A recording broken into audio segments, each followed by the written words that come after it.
Stand up, you've been sitting way too long. Welcome to this special edition of the Ralph Nader Radio Hour. I'm Steve Scrovan. In this series, Ralph and constitutional scholar Bruce Fein will lay out articles in the impeachment of President Donald J. Trump. Count 4, violation of the Emoluments Clause. Donald Trump said he may be the only presidential candidate who makes money running for president. He was smacking his lips. The new Trump Hotel was opening on Pennsylvania Avenue near the White House.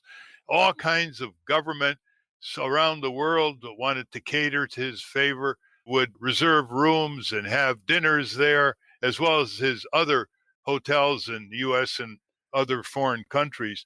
Why did the founding fathers put something called the Emoluments Clause, Article 1, Section 9, Clause 8, in the Constitution?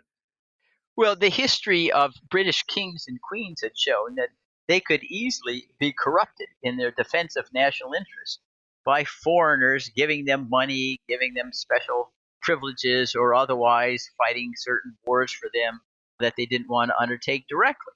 And so they said, well, we don't want that to be a risk of our executive officials. So unless Congress consents, you can't accept anything of value, simply because the temptation, even the subconscious one, to become more loyal to the giver of the emolument rather than to your obligation to protect and defend the Constitution and the nation. And they wanted even just the appearance, they thought, was disturbing because it would shake a confidence, and other countries might think, oh, well, if we have the appearance of president accepting, say, a gift from Saudi Arabia, he's probably going to favor Saudi Arabia in the international relations sphere. The Emoluments Clause specifically says a prohibition without the consent of Congress from accepting any, quote, present, emolument, office, or title of any kind whatsoever from any king, prince, or foreign state, end quote. What about a foreign corporation? What about a U.S. corporation? What about a state governor? Does the Emoluments Clause cover those? Well, it wouldn't cover a state governor. It covers federal officials or state officials. They may have state prohibitions, but the Constitution wouldn't be addressed to state officials. How about a cabinet official giving a... Oh, absolutely. A cabinet official clearly is covered by the Emoluments Clause, without a doubt. How about foreign or domestic corporations? Well, if the foreign corporation basically is, like Aramco in Saudi Arabia, it's an arm of the government. And in many, many countries, these, the effort to try to find a distinction between the government and the corporation is very elusive. They would be viewed as the equivalent of the foreign government because they take their direction from the foreign government. Aramco takes the direction of its oil operations from MBS and King. What if it's a private corporation, a big foreign oil company in Europe or Asia? If it was a foreign corporation that was truly independent of the government, it probably wouldn't violate the Emoluments Clause, but if the money was given to help and influence a political campaign, it would be an illegal foreign contribution. What about a U.S. corporation, Bank of America, Pfizer, Kennecott Copper? No, again, they're not covered as long as they're not part of a state government, because states also are forbidden to try to bribe the president. There may be other limitations there may be waste. You'd ask them, why would a corporation like that give? They're obligated to defend the interests of shareholders.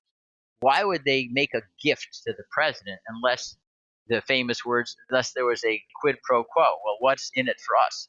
We're here to make money. Unless we're doing this for the purpose of influencing the president's actions, which would be a bribe, it wouldn't make any sense for a domestic corporation to make a gift money. Okay, let's go to Donald J. Trump. Has he violated the Emoluments Clause? Has he encouraged foreign donors? What's the situation that would get him to be impeached by the House of Representatives, which actually may be the case on this particular provision of the Constitution, the Emoluments Clause? The easiest, I think, for the audience to understand is he operates, the Trump International Hotel, other hotels, and foreign governments patronize the Trump establishments Golf very, courses. very heavily. Golf courses, El Dorado down in Florida. They're not stupid. I mean, anybody who operates in politics knows that you don't have to express things that are unwritten, and you know you're doing a favor for X, even though you don't ask for something in return. You know it's expected. The argument is, well, he's accepting.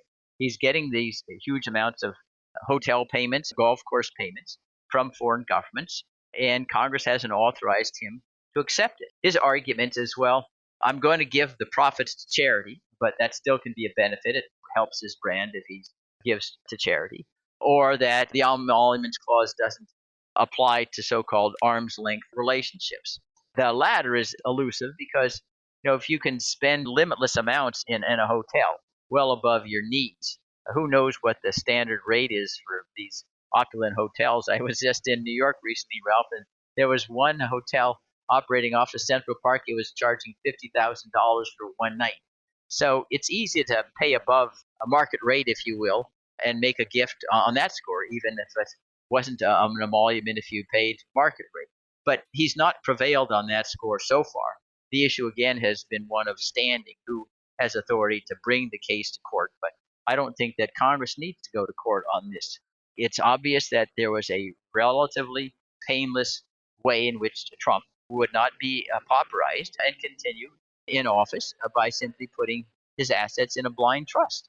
And then he can't be influenced. He doesn't know who is patronizing any businesses or stock that he may have. And he's not an impoverished individual. And he can end the blind trust when he leaves the White House. It's relatively painless. It's what other presidents have done. Why he hasn't done that, I suppose you could ask him, but I think it's in part because he brazenly thinks in Article 2, I do whatever I want. And that's what I feel like doing, so the heck with the Constitution.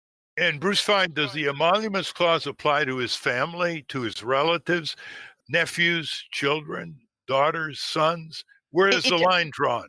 Yeah, it doesn't specifically apply to them unless they were occupying, a federal office. But I think the spirit would clearly apply that way. If what you did was you took businesses and just handed them off to your family and they prospered, and every country knows that, okay, if you benefit the president's family, he's going to feel obligated to help you out, that you're, I think, losing the forest for the trees if you tried to make a distinction on that account when family finances can all be amalgamated. And, the family could say, all right, well, now I'm going to give gifts after the 4 years, and now my father now can get $50 million that I made when he was in office because I wasn't circumscribed by the Emoluments Clause. So I think if you look at the purpose of the clause, it makes sense to apply it to someone beyond the president, to the family. Now, maybe it's really up to Congress to extend it that way rather than by interpretation, but I think it's pretty clear that the spirit of the Emoluments Clause would have it apply to family and close relations. And that is count 4 in the impeachment of Donald Trump, violation of the Emoluments Clause. Join us again for count 5, violation of the Appropriations Clause.